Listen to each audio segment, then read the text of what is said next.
Good morning, grasshoppers. Happy Boxing Day. This is the Boxer Revolution. Anyway, good, happy day after Christmas, Boxing Day, and we're reading from the Book of Ordinary Oracles, and I've dressed in my best Chinese attire because today we're going to talk about the Yi Ching. But before we do the Yi Ching oracle, let's get our Boxing Day oracle. Ooga booga, ooga booga.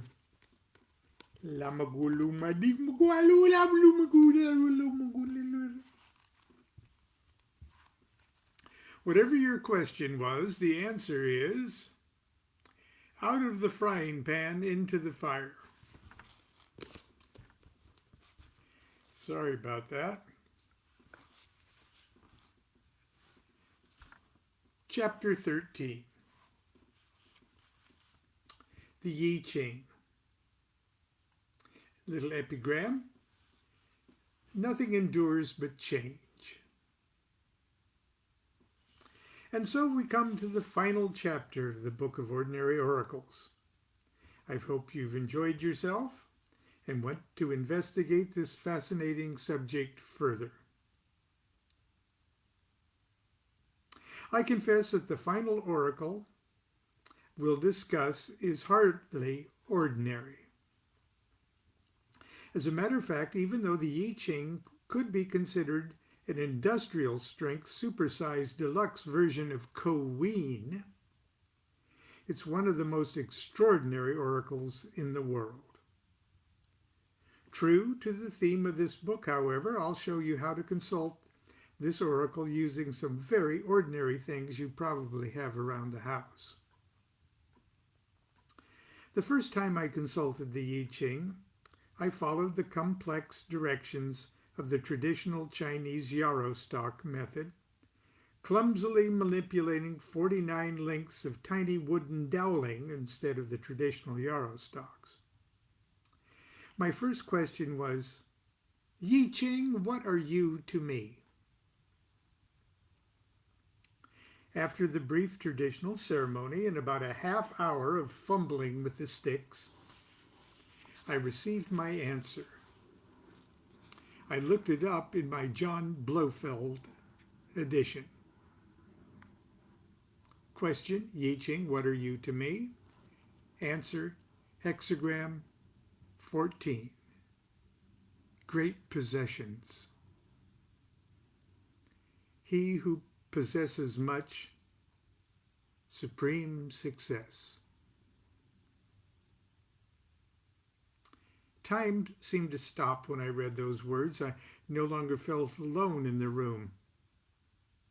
The atmosphere around me was warm and serene, and I felt that I was in the loving presence of the supreme intelligence of the universe in the form of a Chinese sage. I knew without a shadow of a doubt that from that moment forward, the Yi Ching would indeed be one of the great possessions of my life. The Yi Ching is without a doubt the oldest and most venerable oracle in the world. How old is it? Would you believe 6,000 years old?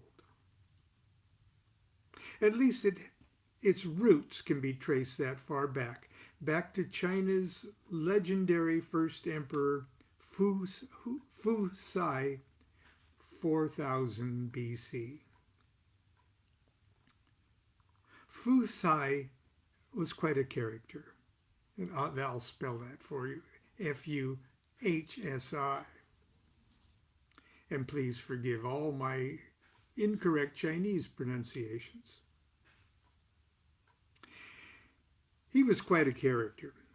After a busy morning of breaking his unwashed prehistoric hunting-gathering neighbors of their nasty habit of eating each other, this guy turned around and taught them how to plant crops, net fish, domesticate animals, grow silkworms, speak and complete sentences, and compute the proper amount to tip the waitress. After all that, he still had time to create the Tai Chi philosophy, which, after 6,000 years, is still the foundation of Eastern thought.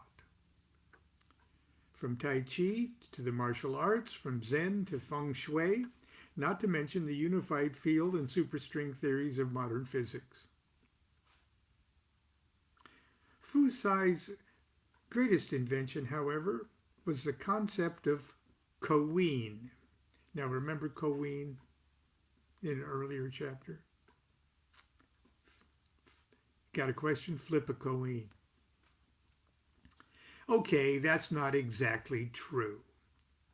He didn't call it Koween. He called it yin and yang. Like the oracle of Koween, the concept of yin and yang easily accommodates the notion of heads and tails. Potentially, however, it's infinitely more meaningful, encompassing the cosmic duality of all nature, existence, and consciousness. Actually, nature, existence, and consciousness are the same thing.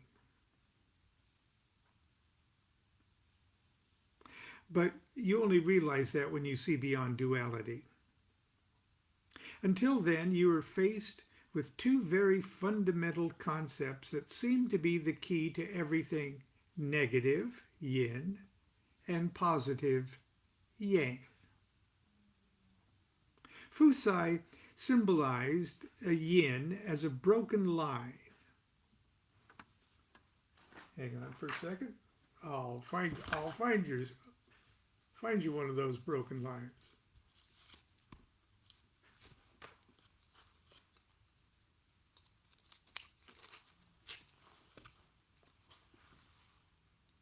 Like that.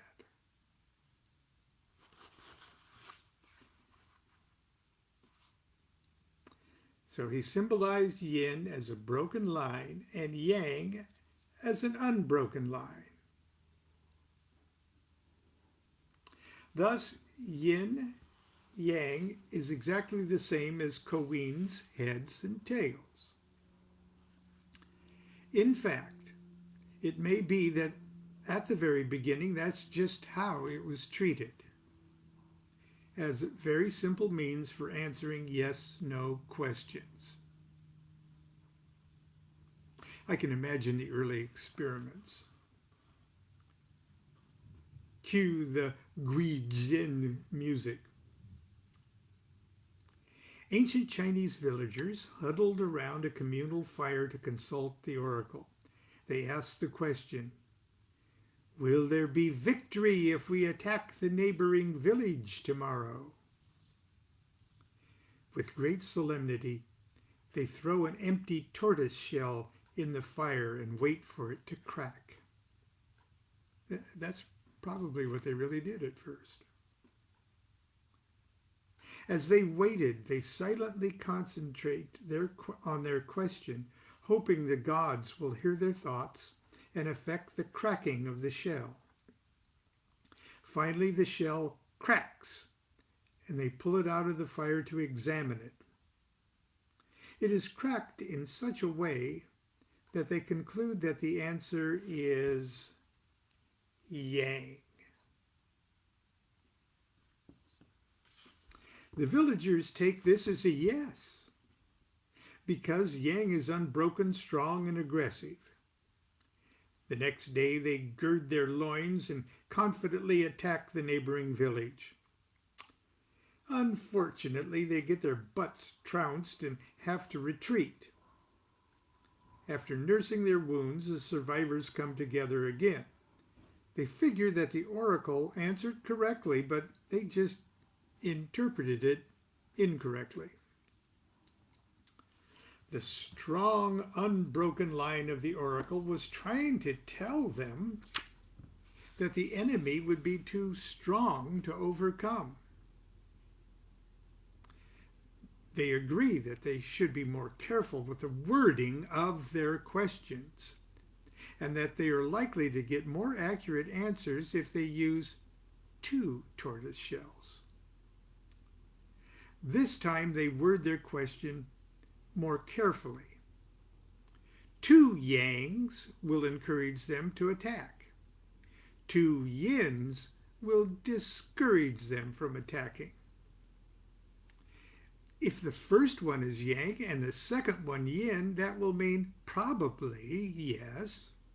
But if the first one is yin and the second one is yang, it will mean probably no. So here's a little table showing the distribution of yes, probably no, and no. There we go. Something like that. Understandably, it was the probablys that everyone had a problem with. And after a couple more defeats at the hands of the warriors of the neighboring village, the survivors limped once more into the oracular circle. For the first time in human history, one of them spoke the heroic words that would be uttered by every kid in the future who ever lost a sandlot coin toss. Best 2 out of 3. At that moment, the Yi Ching was born.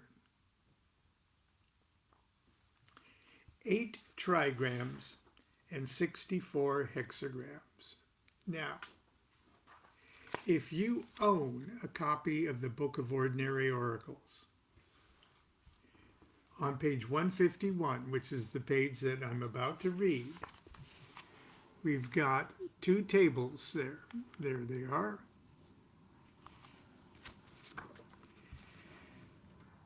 Now, typos are inevitable in all books, but I assure you that the typos as they appear on these 2 tables, I tried everything humanly possible prior to the publication of this book to have them corrected.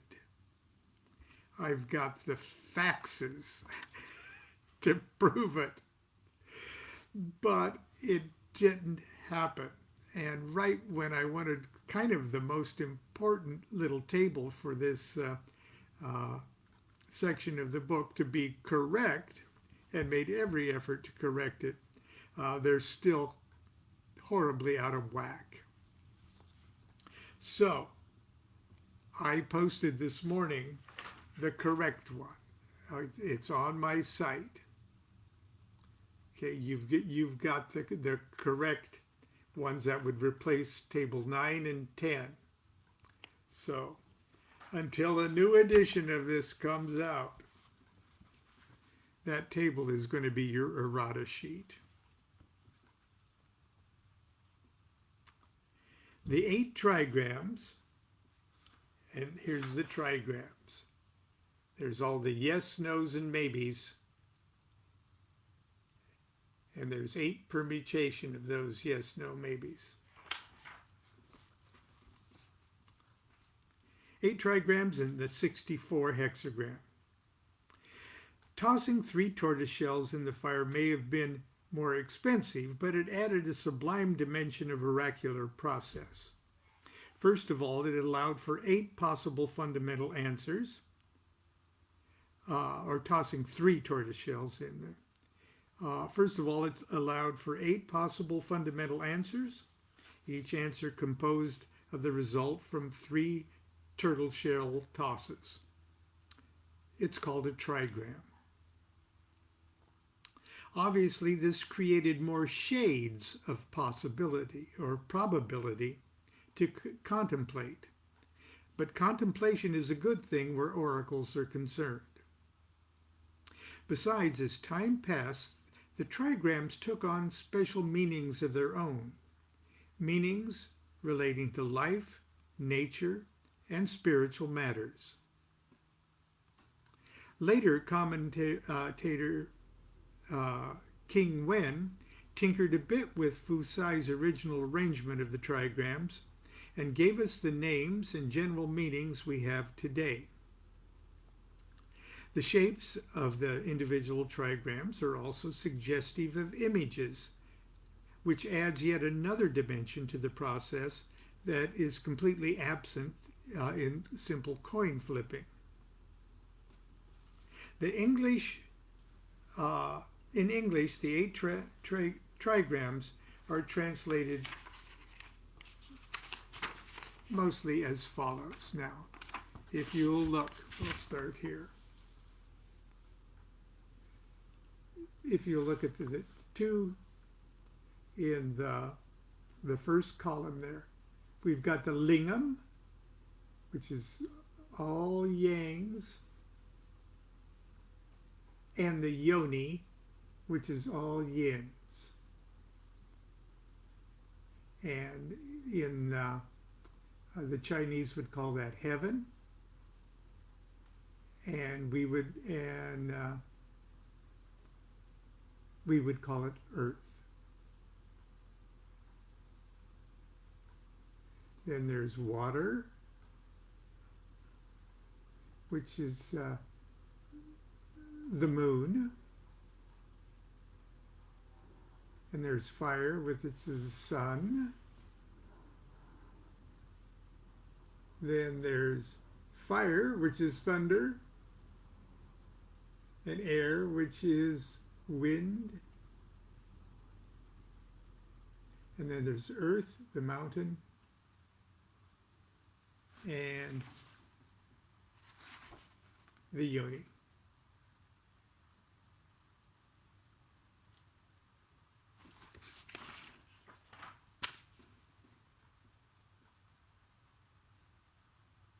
Oh, okay. Anyway, can you see how we got confused in the first place? Obviously, this created more shades of probability to contemplate, but contemplation is a good thing, like Lon said. Okay,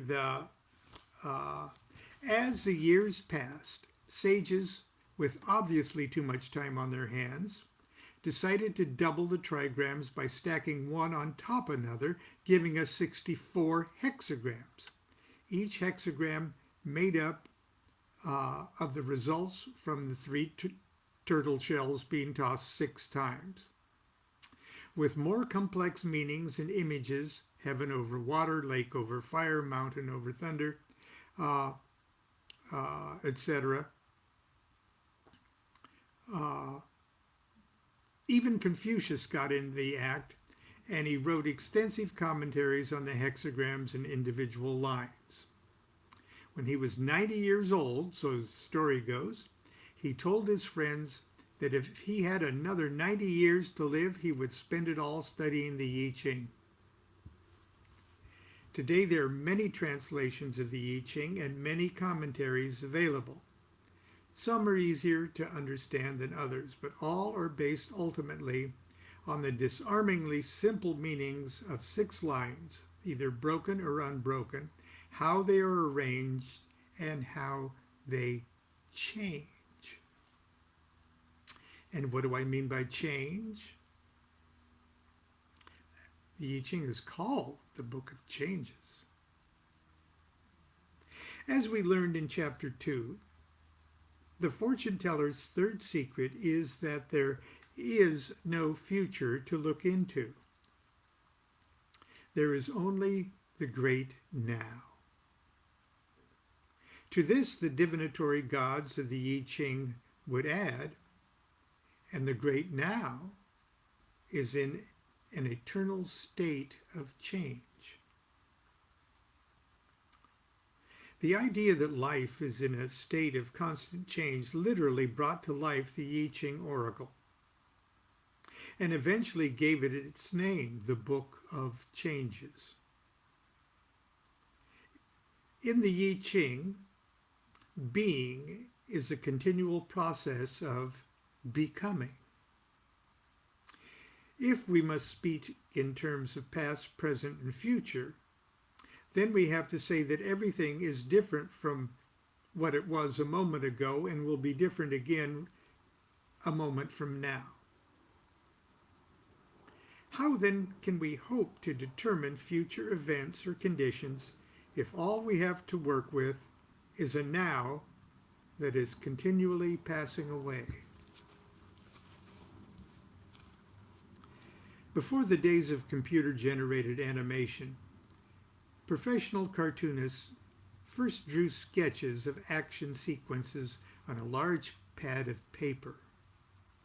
They began from the back of the pad and worked forward so that as they flipped the pages from back to front, they could see, in a very primitive way, the movement of the figures. Let's say the first drawing shows two men facing each other. The second drawing shows both men closer to each other with their right arms raised. The third shows the two men shaking hands. Each drawing is a snapshot of the great now. The first drawing gives us some information, two men facing each other. We don't know if they're friendly, if they are approaching each other, or taking their leave. The next snapshot shows change. The men are close to each other and have raised their arms. By analyzing the change, we learn much more about the situation. We know what direction they are moving. We know that they each are likely to take some action with or against each other. They could be getting ready to hug or hit each other. But the changes shown in the third snapshot give us complex and tangible information that is easy to interpret. That's how the I Ching answers our questions, by giving us snapshots of the great now that reveal by their movement the direction in which the situation is changing. This allows us to intuit what will come next. When we consult the I Ching, we usually receive the answer in three parts. 1, the initial hexagram that usually indicates the general conditions. 2, the line or lines within that initial hexagram that is or are in the process of moving into its or their opposites. In other words, one or more of the lines have gotten so old yin or old yang, that they're about to change. A yin into yang and a yang into yin. These are called the moving lines. And they each have a meaning and a commentary. It's possible to get a hexagram with no moving lines, or 1, 2, 3, 4, 5, or 6 moving lines. We'll see in a moment how that can be. And the third part, finally, once the moving lines have changed, a new hexagram is formed, creating the third snapshot. Here's an example. I ask a question, what must I do to advance my life's work? Then I toss 3 coins, a more sophisticated version of the turtle shells. I toss 3 coins 6 times and use the chart at the end of this chapter, and that chart is correct, to determine the hexagram. That was my answer. And see the 3-coin method on page 161 for more explanation. The coin toss resulted in the initial hexagram number 17, which is called following. And the 4 moving lines, they're counted from the bottom to the top, The four moving lines were 1, 2, 4, and 5. I then transformed the moving lines into their opposites and got the final hexagram, number 7, which is called the army. And I got a little chart there that shows what I did.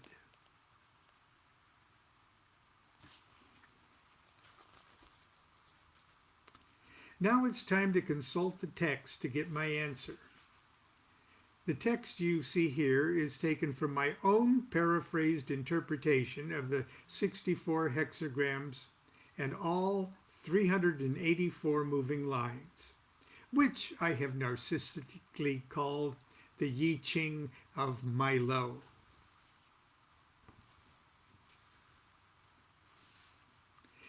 I've included the entire text of the I Ching of Milo for your amusement at the end of this book.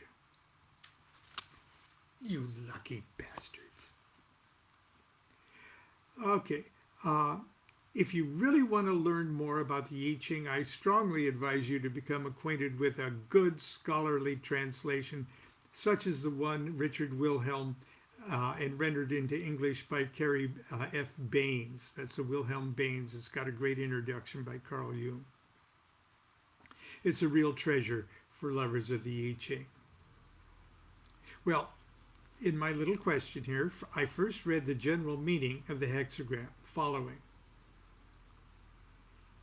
And here's Milo's translation. To prepare to rule, first learn to serve.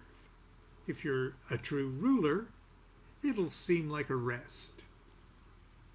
So my question was, again, what must I do to advance my life's work? My first hexagram was following. To prepare to rule, first learn to serve. If you are a true ruler, it'll seem like a rest.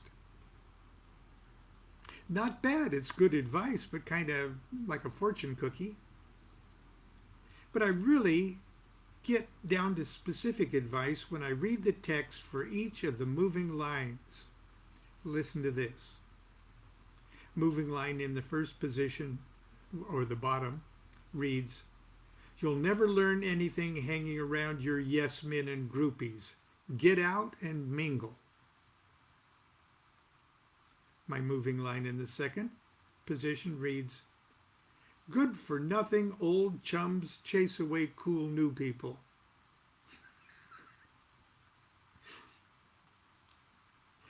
Moving line in the fourth place, which is what I got, reads, "Don't get hooked on your own fawning groupies." Moving line in the fifth position reads, "Pursue excellent. Make it your magnetic north." Now, that's specific, in my face advice. I'm almost sorry I asked. Now, the only thing that remains is to create the final hexagram by changing those four moving lines into their opposites. The final hexagram should indicate the direction all of this is heading. The final hexagram number 7, the army, reads, "Wisdom, guts, and tenacity." Do you have what it takes to be a good general? As you can see, the I Ching doesn't pull any punches. But I think that's where we're going to stop today. The next part of this chapter is called Consulting the I Ching. So I hope you will be with me tomorrow. And I hope you continue to enjoy Boxing Day. Gee, it's a Saturday with Christmas Eve and Christmas, and I don't know what day it is. I hardly know what month it is. But anyway, I hope you've enjoyed my Chinese costume. Constance is going to make me put it back. It was given to me in Shanghai. Anyway, continue to be good to yourself and be good to each other. Do what thou wilt shall be the whole of the law. Love is the law. Love under will.